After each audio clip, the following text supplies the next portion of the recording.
I hope you are all fine.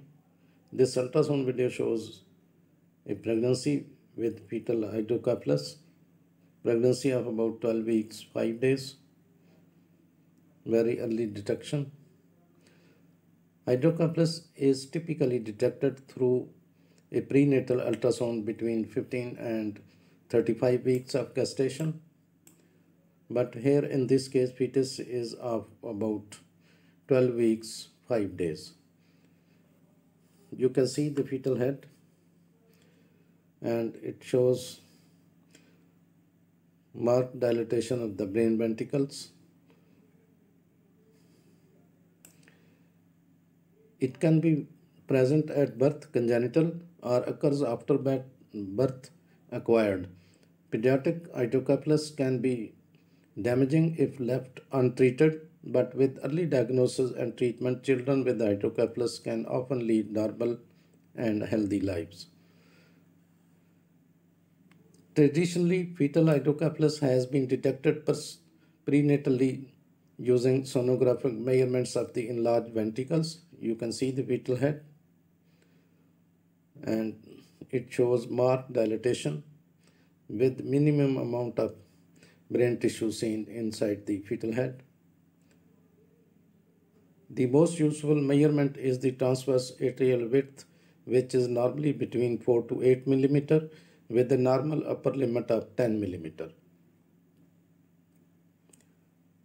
Hydrocephalus or water on the brain is a condition associated with the buildup of cerebrospinal fluid (CSF) in or around the brain. It could be diagnosed even before a baby is born and may be treated using minimally invasive surgical techniques. But you can see the hydrocephalus, fetal hydrocephalus with pregnancy of about 12 weeks, 5 days. The placenta is interiorly attached. Fetal cardiac activity is visible and audible.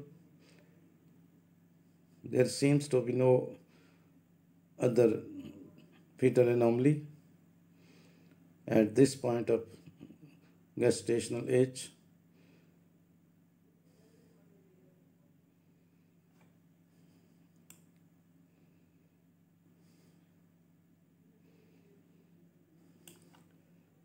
Now this hydrocephalus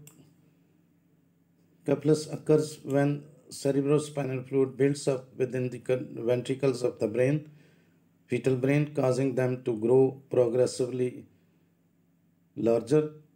Benign macrocrania of infancy is more common condition in which a baby can have mild ventromegaly and a large head but not hydrocephalus. But in this case, hydrocephalus is seen, but the fetal head is not large for the dates at the time of examination. Approximately 1 in every 500 American babies are born with hydrocephalus. It may be caused by an infection in the mother during pregnancy, such as rubella or mumps, or a birth defect such as spina bifida. It is one of the most common developmental disabilities, more common than Down syndrome or deafness. The following are the three most common symptoms of the hydrocephalus in the babies are bulging eyes and an inability of the baby to look upwards with the head facing forwards, prominent scalp veins, and increased irritability. Traditionally, hydrocephalus is detected and treated after birth with this shunting procedure.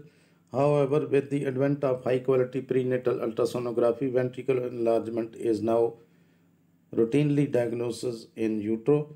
It accounts for up to 20% of the cases of fetal hydrocephalus. Now, you can clearly see the the fetal brain has minimum amount of brain tissue and fluid is the head is filled with the fluid. Many children with pediatric hydrocephalus develop until does not develop until the third trimester of pregnancy. Thanks for watching. Please subscribe my channel. If you do like this video, please click the like button. Thanks.